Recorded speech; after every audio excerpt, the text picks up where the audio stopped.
दोस्तों नमस्कार।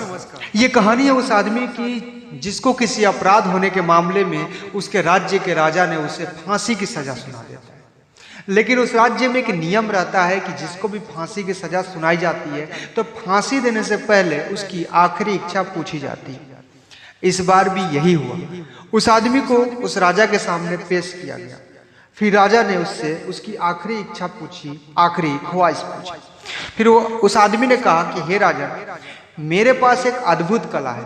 राजन ने पूछा, वो कैसी कला है? फिर आदमी ने कहा, मेरे अंदर एक ऐसी कला है जिससे मैं किसी घोड़े को बुलवा सकता हूँ। वो आदमी की आवाज में बोल सकता है, वो आपसे बातें तक कर सकता है। राजा उसका कला सुनकर चौंक गया। फिर उस आदमी ने कहा कि इस कला को मैं आपके सामने दिखाना चाहता हूँ, यही मेरा आखिरी इच्छा है। फिर राजा ने सोचा कि चलो वैसे भी फांसी तो होनी ही है, इसको क्यों ना इसको एक मौका दे दिया जाए। अगर बाय द वे ये काम ये कर देता है तो मेरा मन लगा रहेगा और मैं अपने घोड़े के साथ अगर शिकार पर जाऊंगा तो उससे बातें करते रहूंगा, मेरा टाइम पास होते रहेगा। फिर राजा ने उससे कहा कि ठीक है, ले जाओ, अगले दिन इसको सिखा के ले आना। फिर आदमी ने कहा कि हे राजन, ये कोई छोटा मोटा काम तो है नहीं, कम से कम घोड़े को बोलना सिखाने में 6 महीना लगेगा, उसके बाद ले आऊंगा मैं। फिर राजा ने कहा कि ठीक है, ले जाओ, 6 महीने के बाद इस घोड़े को बोलना सिखाकर ले आना, उसके बाद तुम्हारी फांसी हो जाएगी।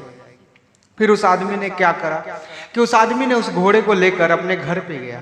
जैसे ही घर पर गया तो उसके मित्र ने पूछा कि हे मित्र, तुम तो इस घोड़े को ले आए हो, लेकिन तुम जानते भी हो तुम क्या बोलकर ले आए हो? तुम कैसे इस घोड़े को बुलवा सकते हो? ये तो असंभव है। फिर आदमी ने कहा कि मित्र, तुम्हें पता है मैंने इसके लिए 6 महीने टाइम मांगा है, और 6 महीने जो मोहलत होते हैं वो बहुत ज्यादा होते हैं।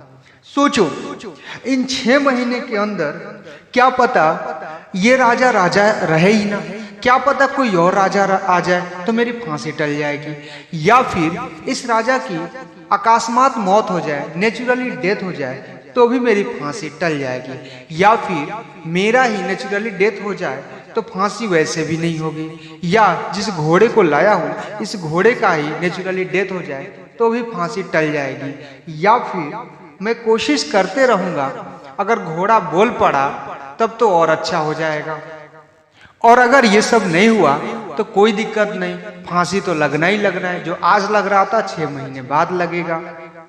उस आदमी के पास कितनी बड़ी समस्या आ गई थी, लेकिन उसने 4-5 सॉल्यूशन एक बार में निकाल लिया।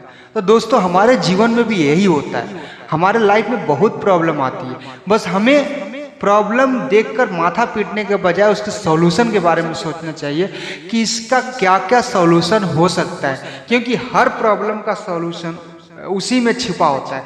दुनिया में आज तक कोई ऐसा समस्या नहीं बना जिसका कोई समाधान ना हो, और ना कोई ऐसा रोग बना जिसका कोई निदान ना हो। समस्याएं तो आएंगी ही, बस हमें देखना है कि समस्याओं को कैसे दूर करना है, इससे कैसे निपटना है, क्योंकि हर समस्या में ही सॉल्यूशन छुपा होता है। समस्या को देखकर घबराने के बजाय उसके सॉल्यूशन के बारे में उसी टाइम सोचना शुरू कर दीजिए। यकीन मानिए उस समस्या का 1 नहीं, 2 नहीं, 4-4, 5-5 या 10-10 सॉल्यूशन उसके निकल सकते हैं। धन्यवाद। कहानी कैसी लगी कमेंट में जरूर बताएं।